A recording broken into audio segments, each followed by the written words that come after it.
From a letter of St. Paul Le Boutin, sent to students of the Seminary of Caen in 1843. I, Paul, in chains for the name of Christ, wish to relate to you the trials besetting me daily, in order that you may be inflamed with love for God, and join with me in his praises, for his mercy is forever. The prison here is a true image of everlasting hell. To cruel tortures of every kind, shackles, iron chains, manacles, are added hatred, vengeance, calumnies, obscene speech, quarrels, evil acts, swearing, curses, as well as anguish and grief. But the God who once freed the 3 children from the fiery furnace is with me always. He has delivered me from these tribulations and made them sweet, for his mercy is forever. In the midst of these torments which usually terrify others, I am, by the grace of God, full of joy and gladness, because I am not alone. Christ is with me. Catholicism first reached Vietnam in the 1500s. Jesuits like Alexander de Rhodes helped create a Romanized Vietnamese alphabet and published catechisms that allowed the faith to grow quickly. By 1660, there were 100,000 Catholics, thanks largely to lay catechists who evangelized village to village.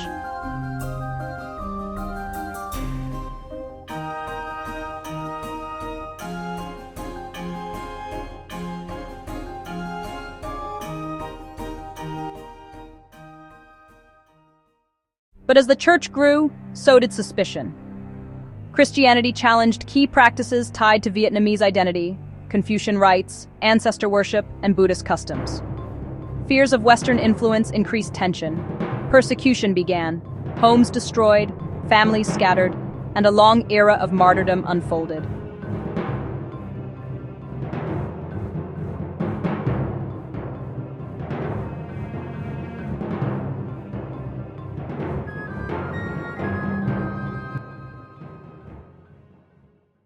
One of the earliest known martyrs was Andrew of Phu Yen, a 19-year-old catechist. Arrested in 1644 and ordered to renounce Christ, Andrew refused. He was beaten, imprisoned, and finally executed, radiating joy the entire time. He is honored today as the proto-martyr of Vietnam. In 1742, Pope Benedict XIV forbade ancestor worship for Catholics. The imperial court interpreted this as an attack on Vietnamese culture. A brutal wave of persecution followed. 30,000 Catholics were killed in a single generation. By 1802, the church had grown to 3 dioceses and more than 320,000 Catholics, but peace would not last. Among the future martyrs was a young boy named Tran Dung, born into a poor, non-Christian family. A Vietnamese catechist took him in, fed him, and introduced him to the faith. He was baptized Andrew, became a catechist, and later a priest. In 1839, Father Andrew Dung Lac and Father Peter Thi were arrested, tortured, and finally beheaded for refusing to renounce their faith. His name now represents all 117 Vietnamese martyrs. Many Catholics lived for years hiding in forests and mountains. Others were branded on their faces with the words Ta Jiao, false religion. Families lost homes, villages were burned, and thousands lived in constant fear. Yet the faith grew. Catholics continued to baptize, teach, and worship, often in secret, always at great risk. The 117 canonized martyrs include 8 bishops, 50 priests, 59 laypeople, men, women, and a 9-year-old child, Saint Agnese Le Chi Thani, 96 Vietnamese, 11 Spaniards, and 10 French missionaries. In 1988, Pope John Paul II canonized them together, representing the countless unnamed who also died for their faith. Thousands of exiled Vietnamese Catholics filled St. Peter's Square.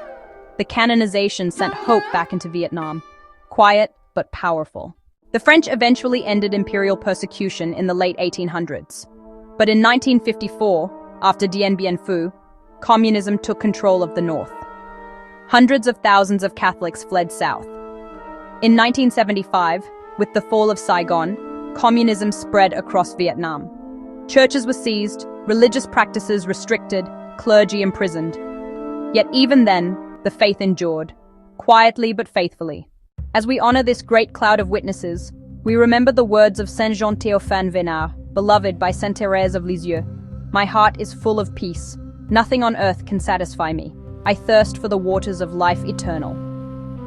These martyrs remind us that no suffering for Christ is wasted. No sacrifice is too great when the reward is eternity.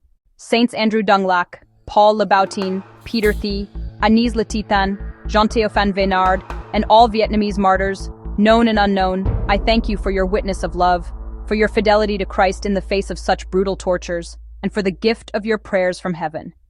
Please pray for me, and especially for the church in Vietnam, that we will all be faithful to Christ unto death, never counting the cost, but giving all in imitation of you. Martyrs of Vietnam, pray for me.